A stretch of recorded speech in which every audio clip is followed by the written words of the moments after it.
This is Jarrod Horak for the RunawayHorse.com, and welcome to my 2022 Kentucky Derby Points Race video series. I will be covering the Remsen Stakes from Aqueduct for Saturday, December 4th in this video, and then the other two videos that I covered this week were from my Kentucky Oaks video series, and in those videos I covered the Donegal Stakes from Aqueduct and the Starlet from Los Alamitos, and you can find those videos on my YouTube channel.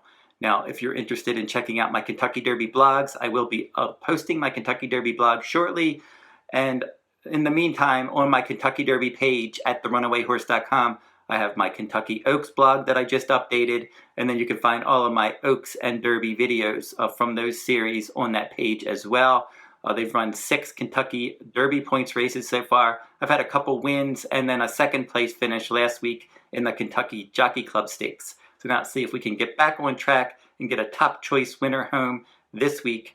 And for my full card analysis, if you're interested in that, I'm taking a full card break until Santa Anita starts the day after Christmas. My full cards will resume at therunawayhorse.com if you're interested in those. But let's get into the analysis of this video.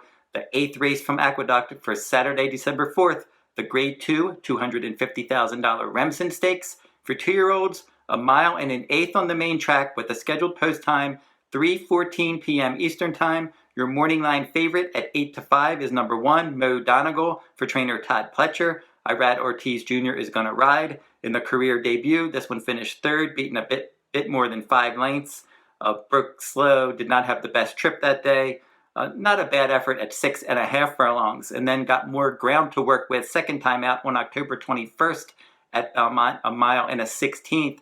From post 6 in a 9-horse field, did not have the best start, ended up wide in mid-pack chasing the pace, and found a nice energy in the late going to win by 1.5 lengths.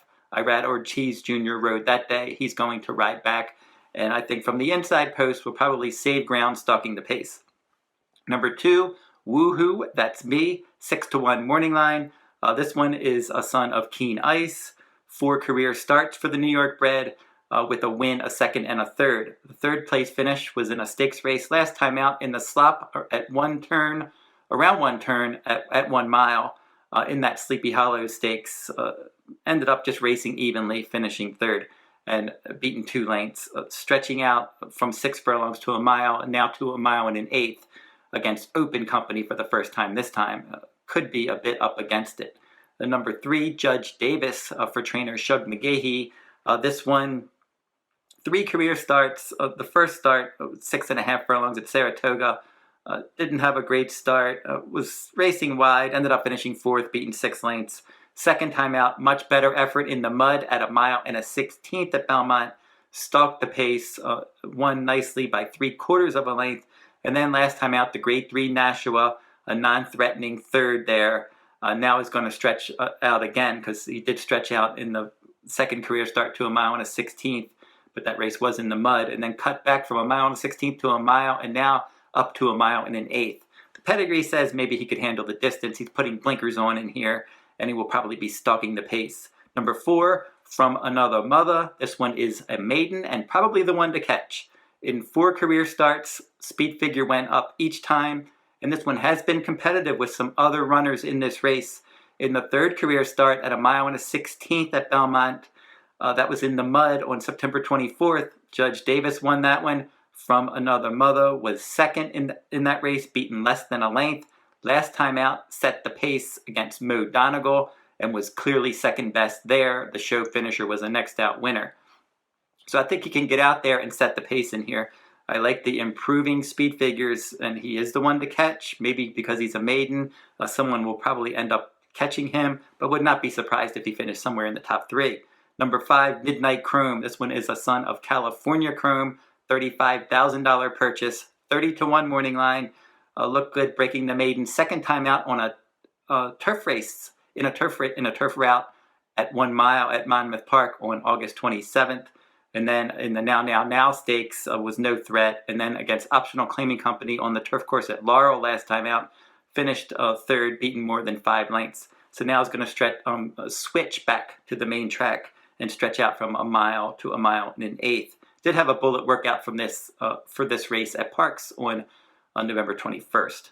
Eloquist, number 6, is in from Parks. I think this one's a little bit interesting. 15-1 morning line. This one's one at a price that I think you can use somewhere in there. Did not run well in the first 2 starts. The career debut was in the slop at Monmouth. The second start at Parks at 7 furlongs. Didn't really get involved in either of those races. But then last time stretched out to a 1 mile distance around 2 turns from the inside post, stalked the pace and won that one, and the speed figure jumped up. The show finisher was the next out winner, and that was a clear show finisher there. So Robert Reed Jr. has won this race before, and I would not be shocked if this one jumped up and ran a decent race. Nyquist is the sire, Tappett's the dam sire, decent pedigree, decent connections, improving horse, and I like the fact that he improved when they stretched him out in distance last time, but obviously coming from a maiden race to this race, we'll have to see where he fits class-wise. Zandon is another one, going from a maiden right into the stakes ranks. This one for Chad Brown. Joel Rosario is going to ride. $170,000 purchase. Sure looked good in the debut. Did not have a great start. Stalked the pace. Was down towards the inside in between horses in the stretch. Was able to show some nice professionalism and nice late energy to win that race by a length and a half under Rosario. 5-1 odds that day. Now the question is going to be, how is he going to handle the added distance of this race, first start against winners? He's got a lot that he's got to answer. Only a career debut, a dirt sprint winner at 6 furlongs, coming off of a little bit of a layoff, facing better company. We'll have to see how he can do, but he certainly looked good in the debut. Mr. Jefferson, 20-1 morning line, number 8 for Mike Trombetta. Kendrick Carmouche is going to ride. Stalked the pace and won an optional claiming race, adding blinkers at Laurel Park last time out. So from that outside, I would expect that he's probably going to try to stalk the pace again, but his speed figures are nothing special after 4 starts. So Mo Donegal, number 1, I think he's certainly going to be the one to beat in here. Should sit a good ground-saving trip, stalking the pace. Judge Davis, I think he can run a decent race, but he's going to have to improve. His maiden win looked good, but he's going to have to run better than he did in the Nashua Stakes. Even though he kind of flattened out at a mile, I think maybe 2 turns is what he wants to do. From Another Mother, I think you can definitely use this one, and I'm going to use this one underneath as one of my live long shots in here, because I think that setting that pace and being competitive against 2 horses that are going to take money in this race, and he'll probably be a higher price than both of those horses, Mo Donegal and Judge Davis. I think that he's one that could hit the board. Another one that I think you can use at a price is Eloquist. So the 2 horses that I want to use and get somewhere in underneath are From Another Mother, number 4, and number 6, Eloquist at 12-1 morning line. And then my top choice is going to be number 7, Zandon, 5-2 morning line for Chad Brown. Really looked good in the debut. I like that late energy, and I think that Chad Brown wouldn't just throw him in this stakes race if he didn't think he had a shot. Chad Brown has settled a winner in this race in the past, and I think that Zandon can improve second time out. I think he's going to stalk the pace, and if he can get the distance, he can win this one.